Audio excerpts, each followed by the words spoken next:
सोलापुर नाम के गांव में कमला नाम की महिला अपने बेटे किशन के साथ रहती थी। कमला स्वभाव से बहुत कंजूस थी। कंजूसी के कारण वो अपने घर वालों को खाना तक अच्छे से नहीं देती थी। पैसों के लालच में उसने अपने बेटे किशन की शादी सुषमा नाम की लड़की से करवा दी। दहेज में उसे 4 लाख रुपए और एक सोफा सेट मिला, लेकिन वो उसने सोफे को एक कमरे में ढककर रख दिया। एक दिन जब कमला घर पर नहीं थी तो सुषमा ने सोचा, क्या बात है, माँ जी ने सोफा निकाला ही नहीं, जबकि घर में दूसरा सोफा भी नहीं है।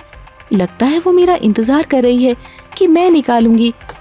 ऐसा करती हूँ, मैं माँ जी के लौटने से पहले सोफे को निकलवाकर हॉल में सेट कर देती हूँ, देखेंगी तो खुश हो जाएंगी। इसके बाद अपने पति किशन के साथ मिलकर सुषमा सोफे को निकालकर हॉल में अच्छे से लगा देती है।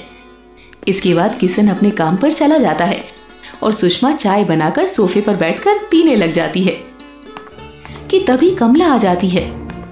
अरे ये क्या बहू, तुमने सोफा क्यों निकाल लिया? माँ जी, सोफा रखा हुआ था तो मुझे लगा मैं ही निकाल लेती हूँ। घर में वैसे भी दूसरा सोफा नहीं है, सामान रहते हुए तकलीफ क्यों उठानी, इसीलिए मैंने निकाल लिया। अरे रे रे, तुम्हें मुझसे पूछ के कुछ भी करना चाहिए। आज के बाद से ध्यान रखना कि अपने मन से कुछ नहीं करना है। इस घर में वही होता है जो मैं कहती हूँ। ठीक है माँ जी, आगे से मैं ध्यान रखूंगी। और ये क्या, तुम अभी को चाय पी रही हो? तुम्हें नहीं पता तो बता दूं कि इस घर में एक ही टाइम चाय बनती है, दोबारा कोई चाय नहीं पीता है। बिना मतलब का दूध चीनी पत्ती खर्च करने का क्या मतलब है? अभी पी लिया तो पी लिया, आइंदा से ऐसा मत करना। कमला की इस कंजूसी को देखकर सुषमा परेशान हो गई।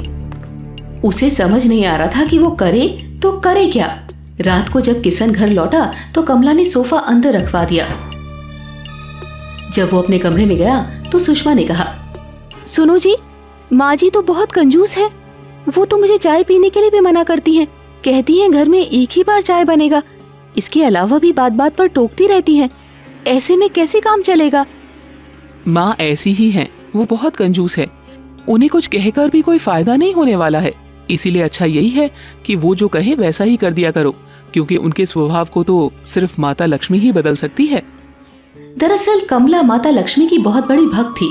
वो दिन रात माता की पूजा आराधना करती। वो और ज्यादा धन की मांग किया करती थी, क्योंकि उसे धन का बहुत ज्यादा लालच था। कमला पूजा करती हुई कहती है, हे माँ, अपनी कृपा हमेशा मुझ पर बनाए रखना। मुझे और धन दे दो माँ, ताकि इस पूरे नगर में मुझसे ज्यादा धनवान कोई ना हो। एक दिन सुबह सवेरे एक गाय उनके आंगन में आ जाती है तो सुषमा रसोई से एक रोटी लाकर गाय को खिलाती है, जिसे देखकर कमला गुस्से से आग बबूला हो जाती है। ये क्या बहू, तुम्हें समझ नहीं आता कि इस तरह से रोटी बर्बाद नहीं करते? इसमें बर्बादी की क्या बात है माँ जी? गाय को रोटी खिलाना तो अच्छा होता है। कुछ अच्छा नहीं होता है। तुम्हें जब 2 दिन खाना नहीं मिलेगा ना, तब तुम्हें समझ में आएगा कि रोटी की वैल्यू क्या होती है। अभी से 2 दिन तक तुम्हें भोजन ही नहीं मिलेगा, चाहे जो हो जाए। माँ जी, मैं प्रेग्नेंट हूँ। इस हाल में मेरा भूखे रहना बच्चे के लिए अच्छा नहीं होगा। खूब अच्छा होगा। तुम्हारी अकल ठिकाने कैसे आएगी? जाओ यहाँ से अब। कमला सुषमा को भोजन नहीं देती है। दूसरे दिन भूख के मारे सुषमा की हालत खराब हो जाती है। मजबूर होकर सुषमा चुपके से रसोई में जाती है और खाने के लिए कुछ ढूंढने लगती है, लेकिन उसे कुछ नहीं मिलता है कि तभी उसकी नजर बिस्किट के एक डब्बे पर पड़ती है। उस डब्बे में से बिस्किट निकालकर वो खाने लग जाती है कि तभी अचानक से कमला भी रसोई में आ जाती है और सुषमा को खरी खोटी सुनाने लग जाती है। मैंने तुम्हें खाने नहीं दिया तो तुम चोरी करने लगी। यही शिक्षा दी है तुम्हारे माँ बाप ने। माँ जी, मैं चोरी नहीं कर रही हूँ। मुझे बहुत भूख लग रही है, लेकिन फिर भी मैं अपने लिए नहीं बल्कि अपने बच्चे के लिए खा रही थी। प्लीज माँ जी, मुझे थोड़ा तो खाने के लिए दे दीजिए। ऐसे हालत में मैं भूखी कैसे रहूं? लेकिन कमला सुषमा की एक नहीं सुनती और उसे उसके कमरे में ले जाकर बंद कर देती है, जिसकी वजह से सुषमा बहुत रोने लग जाती है। हे माँ लक्ष्मी, ये आपकी कैसी माया है? एक तरफ तो माँ जी आपकी पूजा करती है और दूसरी तरफ इतनी कंजूसी, जिसकी वजह से उन्हें अच्छे बुरे का भी एहसास नहीं होता। माँ, मैं गर्भवती हूँ, कुछ तो करो माँ। ऐसा कितने दिनों तक चलेगा? मुझसे अब और बर्दाश्त नहीं होता माँ। भगवान विष्णु माता लक्ष्मी से कहते हैं, देवी, अब आपको कुछ करना चाहिए। आपकी भक्त तो इतनी बड़ी कंजूस है कि उसने तो अब हद ही पार कर दी है। आप सही कह रहे हैं प्रभु। उसी रात को जब कमला नींद में सो रही होती है तो माता लक्ष्मी उसके सपने में आती है।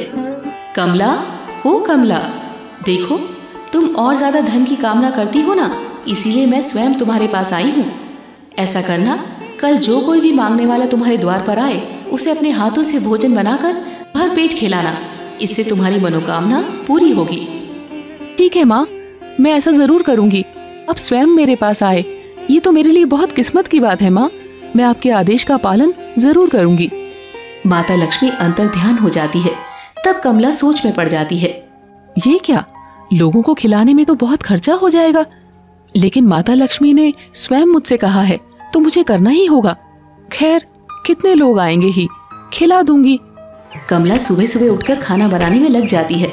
माता लक्ष्मी के कहे अनुसार वो स्वादिष्ट भोजन अपने हाथों से बनाती है। कुछ देर के बाद उसके द्वार पर एक पति पत्नी भिक्षा मांगने आते हैं। घर में कोई है? हम कई दिनों से भूखे हैं, कुछ भोजन करा दे।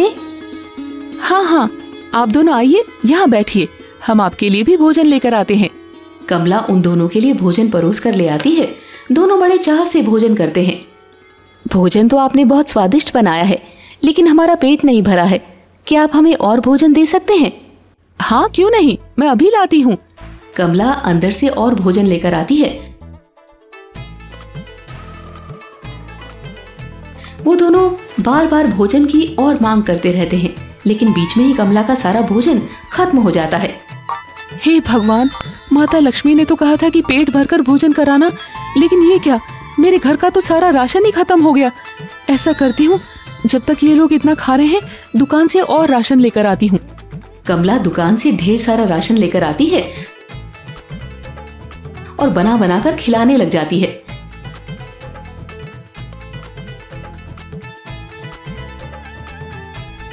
दोनों बड़े चाव से भोजन करते हैं, लेकिन उनका तो पेट भरने का नाम ही नहीं ले रहा था। धीरे धीरे कमला के सारे पैसे भी खर्च हो गए और राशन भी। अब क्या करे? ऐसे में परेशान कमला दौड़ती हुई उनके पास गई। कमला ने हाथ जोड़कर कहा, मुझे क्षमा कर दें, मैं आपको भरपेट भोजन नहीं करा सकी। अब मेरे पास कुछ भी नहीं है जिससे मैं आपको भोजन करा सकूं। मैं बहुत बड़ी पापिन हूँ, मुझे क्षमा करें। हे माँ लक्ष्मी, ये आप मेरी कैसी परीक्षा ले रही हैं? मुझे क्षमा करें माँ, मैं आपकी आज्ञा का पालन नहीं कर सकी। कमला बहुत रोने लग जाती है कि तभी वो पति पत्नी माता लक्ष्मी और भगवान विष्णु के वेश में प्रकट हो जाते हैं। माता लक्ष्मी कहती है, तुम परेशान मत हो कमला, तुम परीक्षा में पास हो गई हो। मैं तुम्हारी भक्ति से प्रसन्न हूँ, लेकिन तुम्हारी कंजूसी के कारण जो तुम अपनी बहू को तकलीफ देती हो, उससे मैं नाराज हूँ। मुझे क्षमा कर दे माँ, अब मैं समझ गई हूँ।